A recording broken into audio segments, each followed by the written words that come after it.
Thanks, John. Well, we have with us now an author and Middle East expert, Walid Fares. His latest book is called The Confrontation, Winning the War Against Future Jihad. And Dr. Fares, welcome back to the 700 Club. Thank you very much for having me.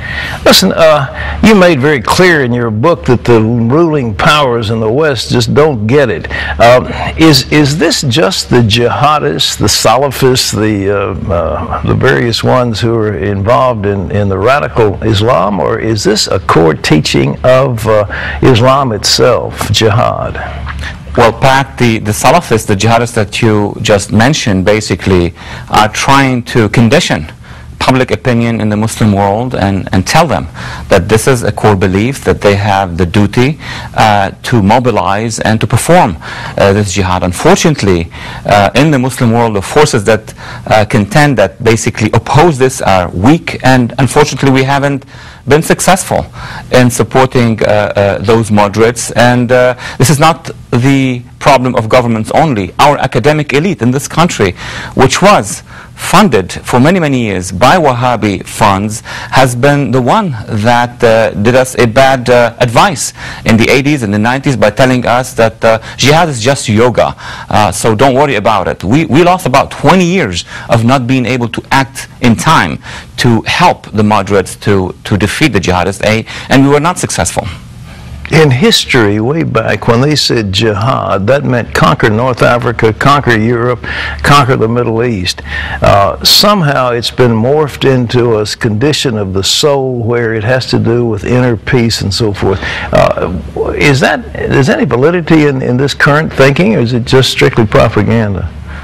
No, actually, historically, Pat, it is well known that jihad was a concept used by the then caliphate, the Islamic Empire. 42 caliphs, 1,200 and more of the governors, the walis, have used jihad as a call for mobilization, for sending armies into the conquest of Syria, of Iraq, of North Africa, into Spain. These are historical facts.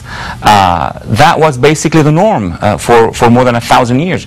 But then in modern times, assuming that those modern Arab and Muslim countries have become members of the United Nations and the international community, that jihad cannot be valid now. But the jihadists of Al-Qaeda, the Salafists, the Khomeinis of Iran, Ahmadinejad, Hezbollah, all believe that that historic jihad must continue regardless of all what we have agreed on in international law. Well, the concept of jihad comes right directly out of the writings of Muhammad. Is that not correct? It's in the Quran. Well, jihad is in the Quran. Jihad is in a variety of texts, but one would argue that that has been the case in history, that in modern times religious wars are not valid, but the jihadists argue otherwise. They say that all Muslims have to continue what has been the case for between the 7th century and the 20th century. Well, your book was kind of a call for a wake-up. What is it you want to wake the governments of the West to? Pat, it is very important, especially 7 years after 9/11, as we look at the battlefields in Afghanistan and Iraq, the strikes of the jihadists in Europe, Africa, Middle East, and elsewhere, that this is not just a collection of military confrontation on the ground in Iraq or in Afghanistan. This is a global jihad. This is a global confrontation. And first thing, this government in the United States, this White House, the next White Houses, this Congress and the next ones, it's very important for them to educate the American public, exactly as we're doing right now in this segment, because most Americans do not understand that this is not just an issue of foreign policy reaction. People are upset with reaction or economic disenfranchisement. This is an issue of an ideological movement which wants to bring down 21 Arab countries, 52 Muslim states, recreate the caliphate with all the resources that you can imagine, and then continue with that struggle against the West. So the American public has to be educated first, and that's the most important thing a U.S. government has to do. Well, the government is very reluctant. You've got a president who says Islam is a religion of peace, and then he has Ramallah feasts in the White House for sometimes radical leaders. How are the American people going to find out?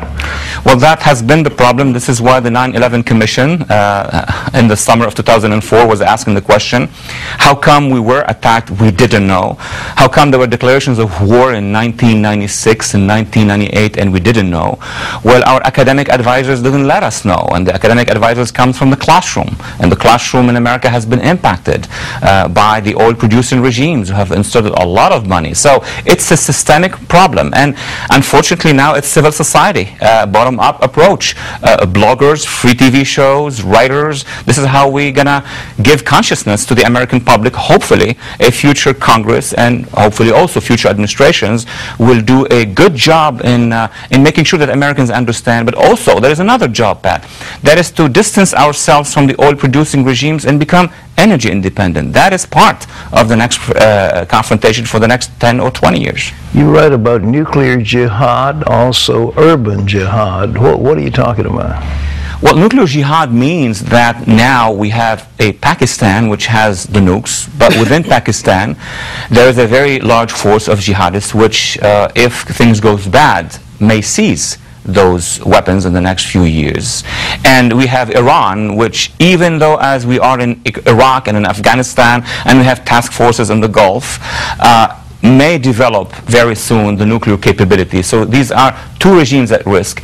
If we do not win this war of ideas between now and the next 5 to 6 years, we may see 2 nuclear states, maybe 5 nuclear states in the next 10 years that are jihadists. With regard to the urban jihad path, we have seen the pattern over the past 10 years that what those cells of Islamic radicals or jihadists in the West are trying to do is to create a force within each of Western cities, in France, in Great Britain, in Germany, and also in the United States and Canada, so that at some point in time, in the near future or medium future, they will be able to harm national security and economic security. There is a plan moving forward. We need to be very aware of that.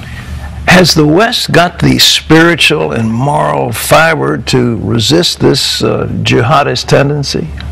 See, the problem has been twofold. One is the so-called relativism, meaning there is no more a norm, a measurement. And I'm a professor in the classroom, and I see that among my colleagues in the elite, in the academic elite. There are no measures. How can you measure that, for example, jihadism is a threat?